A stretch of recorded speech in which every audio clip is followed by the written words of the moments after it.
زبان میں نرمی ہے اور عمل میں سچائی ہے، اللہ کے قریب تو وہی ہے۔ اگر انبیاء علیہم السلام کی یہ زندگیاں شب برات کے آئینے میں دیکھیں تو ایک بات ضرور سمجھ آتی ہے کہ یہ رات عبادت دکھانے کی نہیں بلکہ اندر کا انسان بدلنے کی رات ہے، اور جو اس رات بدل گیا وہی اصل میں کامیاب ہوا۔ میرے محترم بھائیوں، اب میں آپ کو تھوڑا سا شب برات کی فضیلت کے بارے میں بتانا چاہتا ہوں، کیونکہ یہ رات عام راتوں جیسی نہیں بلکہ یہ وہ رات ہے جس میں اللہ تعالیٰ اپنے بندوں کی طرف خاص توجہ فرماتا ہے۔ یہ وہ رات ہے جس میں گناہوں کے بوجھ تلے دبے ہوئے لوگ بھی اگر سچے دل سے پلٹ آئیں تو پاک ہو جاتے ہیں اور برسوں کی خطائیں ایک لمحے میں معاف ہو جاتی ہیں۔ میرے کریم نبی نے اس رات کی عظمت بیان کرتے ہوئے امت کو متوجہ کیا کہ یہ رات صرف جاگنے کی نہیں بلکہ یہ رات اللہ کی طرف لوٹ آنے کی رات ہے، توبہ کرنے کی رات ہے۔ اس لیے میرے کریم نبی نے اس رات زیادہ خاموشی اختیار کی، زیادہ استغفار کیا اور اپنی امت کے لیے دل سے دعا کی۔ آپ اس رات یہ نہیں دیکھتے تھے کہ کس نے کتنا پڑھا بلکہ یہ دیکھتے تھے کہ کون واقعی حقیقت میں بدلا۔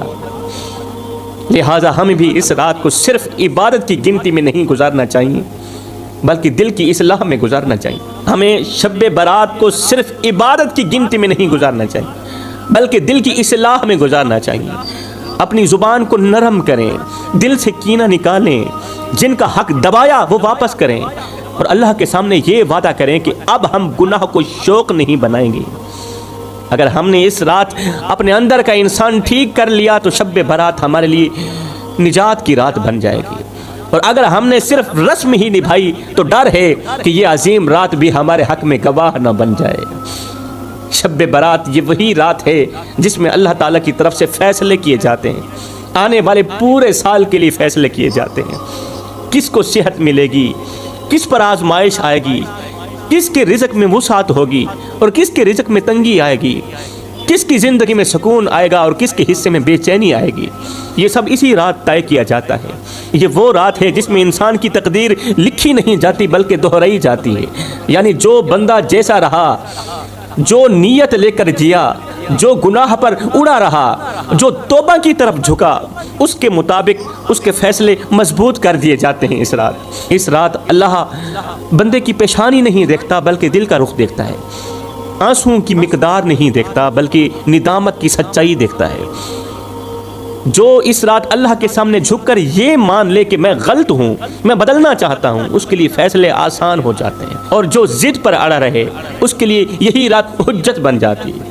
اس لیے شب برات کو تقدیر بدلنے کی رات کہا جاتا ہے، مگر صرف اس کے لیے جو خود کو بدلنے پر آمادہ ہو، توبہ کرنے پر آمادہ ہو، ورنہ یہ رات بھی گزر جاتی ہے اور انسان وہیں کا وہیں رہ جاتا ہے۔ یہ رات بھی دوسری راتوں کی طرح گزر جاتی ہے مگر انسان وہیں کا وہیں رہ جاتا ہے۔ یہ وہ بابرکت رات ہے جس میں اللہ تعالیٰ خود پہلے آسمان پر تشریف لا کر آواز دیتا ہے کوئی بخشش طلب کرنے والا میں اسے بخش دوں، ہے کوئی معافی مانگنے والا کہ میں اسے معاف کر دوں۔ غفلت کی نیند میں سو جانے والوں، دنیا کے کاموں میں کھو جانے والوں، اپنے رب کو بھول جانے والوں، سن لو، کان کھول کر سن لو، تم اپنے رب کو بھول گئے ہو مگر تمہارا رب تمہیں نہیں بھولا۔ وہ رب جسے تم دن میں ایک بار بھی یاد نہیں کرتے، وہ رب رات کی تنہائی میں تمہیں پکار کر کہہ رہا ہوتا ہے اور آواز دیتا ہے پہلے آسمان پر آ کر، ہے کوئی مجھ سے رزق مانگنے والا میں اسے ایسا عطا کر دوں کہ بڑے بڑے بادشاہ اس پر رشک کرنے لگے، ہے کوئی ٹوٹا ہوا دل لے کر آنے والا کہ میں اسے جوڑ دوں، ہے کوئی پریشان حال کہ میں اس کی پریشانی کو دور کر دوں، ہے کوئی گناہوں کے بوجھ تلے دبا ہوا کہ میں اس کا بوجھ ہلکا کر دوں۔ یہ وہ رات ہے جس میں رب بندے کی طرف قدم بڑھاتا ہے، خود رب بندے کی طرف قدم بڑھاتا ہے۔ شرط یہ نہیں کہ بندہ کتنا گنہگار ہے، شرط یہ ہے کہ بندہ کتنا سچا ہے۔ اس رات اللہ دکھاوے کے آنسو نہیں دیکھتا، وہ دل کی گہرائی میں چھپی ہوئی آہ کو سنتا ہے، آہ کو دیکھتا ہے۔ یہ وہ گھڑی ہے جس میں بندہ اگر سچ مچ اپنے رب کی طرف لوٹ آئے تو ماضی کے گناہ بھی مستقبل کے لیے رحمت بن جاتے ہیں۔ شب برات 5 لوگوں کی بخشش نہیں ہوگی، 5 لوگوں کی بخشش نہیں ہوگی، یہ چاہے جتنی عبادتیں کر لیں، جتنے روزے رکھ لیں، جتنی نمازیں پڑھ لیں، پوری رات پیشانی مٹی میں رگڑتے رہیں، پھر بھی ان کا رونا قبول نہیں ہوگا۔ یہاں تک کہ میرے کریم نبی نے فرمایا صحابہ میں قیامت کے دن ہر ایک گنہگار کی سفارش کروں گا مگر ان 5 گنہگاروں کی سفارش نہیں کروں گا. سفارش کرنا تو رہی دور کی بات، محمد ان کی طرف دیکھنا بھی گوارا نہیں کرے گا.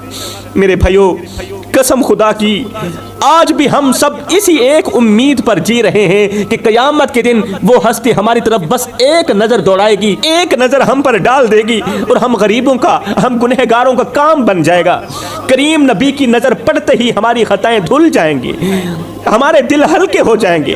مگر میرے بھائیو کبھی سوچا ہے اگر اس دن وہ ہستی ہمارا گناہوں میں ڈوبا ہوا چہرہ دیکھنا گوارا ہی نہ کرے، بتاؤ تو صحیح اس دن ہم کہاں جائیں گے؟ اگر وہ ہمارا گناہوں میں ڈوبا ہوا چہرہ، خطاؤں میں ڈوبا ہوا گندا چہرہ دیکھنا گوارا ہی نہ کرے، بتاؤ تو صحیح ہم کہاں جائیں گے؟ میرے بھائیو مسئلہ یہ نہیں کہ ہم گنہگار ہیں، مسئلہ یہ ہے کہ ہم گناہ پر فخر کرتے ہیں. ہم چھپ کر گناہ کرنے کے بعد اس گناہ کی لذت کے بارے میں لوگوں کو بتاتے ہیں جیسے ہم نے کوئی بہت بڑا کارنامہ سر انجام دے دیا. مسئلہ یہ نہیں کہ ہم پھسل جاتے ہیں، مسئلہ یہ ہے کہ ہم پھسلنے کے بعد شرمندہ نہیں ہوتے. مسئلہ یہ نہیں کہ ہم سے غلطی ہو جاتی ہے، مسئلہ یہ ہے کہ ہم غلطی کو بھی درست ثابت کرنے کی بھرپور کوشش کرتے ہیں. ہم گناہ بھی کرتے ہیں اور پھر اس کے لیے دلیلیں بھی گھڑتے ہیں. ہم ضمیر کی خلش کو ہنسی میں اڑا دیتے ہیں. یہی وہ مقام ہے جہاں انسان رحمت سے دور ہونا شروع ہو جاتا ہے. کیونکہ اللہ کو گنہگار بندہ برا نہیں لگتا، اللہ کو بدکار بندہ برا نہیں لگتا، اللہ کو وہ بندہ برا لگتا ہے جو گناہ کے بعد بھی بے پرواہ رہے. اللہ کو وہ بندہ برا لگتا ہے جو گناہ کرنے کے بعد بھی گناہ سے توبہ نہ کرے. میرے بھائیو اگر دل میں ندامت ابھی بھی باقی ہے تو راستہ ابھی بھی بند نہیں ہوا، راستہ آج بھی کھلا ہے. اللہ فرماتا ہے اے میرے بندے تو لوگوں کے لیے تو وقت نکالتا ہے، کبھی کبھار میں رب کے لیے بھی وقت نکال لیا کر. تو لوگوں کے آگے تو ہاتھ پھیلاتا ہے، کبھی کبھار میں رب کے آگے بھی ہاتھ پھیلا لیا کر. میرے بندے تو کرتا وہ ہے جو تو چاہتا ہے پر ہوتا وہ ہے جو میں رب چاہتا ہوں. اے میرے بندے تو وہ کر جو میں چاہتا ہوں پھر ہوگا وہی جو تو چاہتا ہے. جس ہستی کی ایک نظر نجات کا دروازہ کھول دیتی ہے وہی ہستی فرما رہی ہے صحابہ قیامت کے دن ہر ایک گنہگار کی سفارش کروں گا مگر 5 لوگوں کی سفارش نہیں کروں گا. سفارش کرنا تو رہی دور کی بات، محمد ان کی طرف دیکھنا بھی گوارا نہیں کرے گا.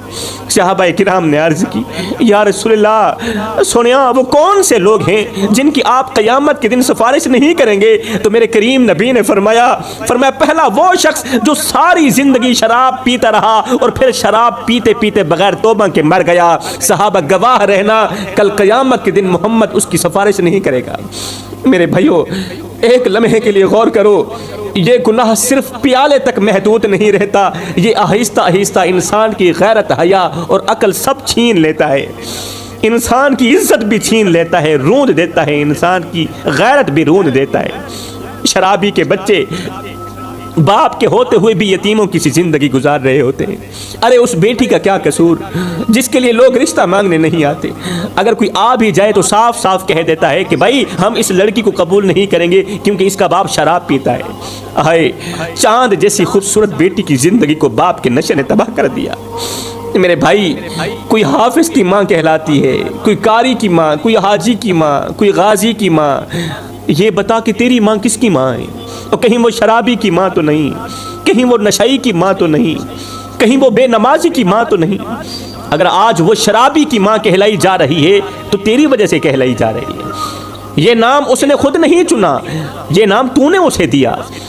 ماں تو وہی تھی جس نے تجھے دودھ پلایا، جس نے تجھے پالا، سجدوں میں تیرے لیے دعائیں مانگی.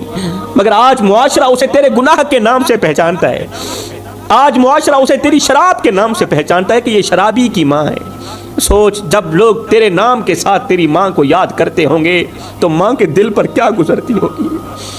جب کوئی تیری ماں کی طرف اشارہ کرتے ہوئے کہتا ہوگا کہ یہ شرابی کی ماں ہے، بتا تو صحیح اس وقت ماں کے دل پر کیا گزرتی ہوگی. اس لیے تو میرے کریم نبی نے فرمایا جو شراب پیے گا قیامت کے دن محمد اس کی طرف دیکھنا بھی گوارا نہیں کرے گا.